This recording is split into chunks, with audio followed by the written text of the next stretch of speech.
Ce soir-là, la maison était silencieuse.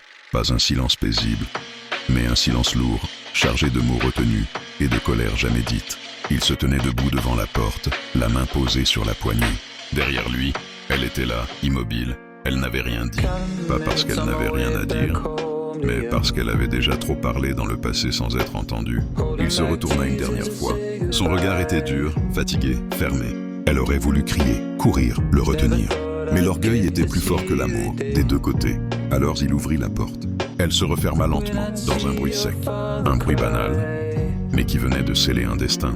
Dehors, la nuit était fraîche. Il marcha sans se retourner, persuadé qu'elle finirait par appeler, qu'elle supplierait comme les autres fois. Mais derrière cette porte, elle s'assit au sol.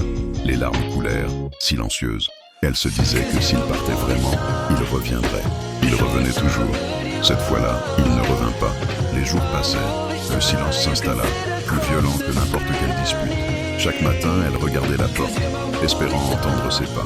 Chaque soir, il repensait à ce regard qu'il avait évité avant de partir. Puis un matin, on frappa. Un voisin, le visage grave, les mots hésitants. Un accident, une route mouillée, une seconde d'inattention.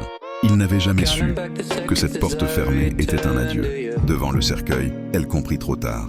Ce n'était pas la colère qui les séparait, c'était l'orgueil. Ce poison silencieux qui empêche de dire « Reste, pardon, je t'aime ». Elle posa sa main sur le bois froid et murmura « Si j'avais su, je t'aurais retenu ». Mais certaines portes, une fois fermées, ne se rouvrent jamais. Avant de continuer, si cette histoire te touche, abonne-toi, aime cette vidéo et partage-la autour de toi. Tu ne sais jamais qui a besoin d'entendre ce message aujourd'hui. Ne laisse jamais ton orgueil parler plus fort que ton cœur. Une porte fermée dans la colère peut devenir un adieu définitif. Dis ce que tu ressens tant qu'il est encore temps, parce que le silence, lui, ne revient jamais.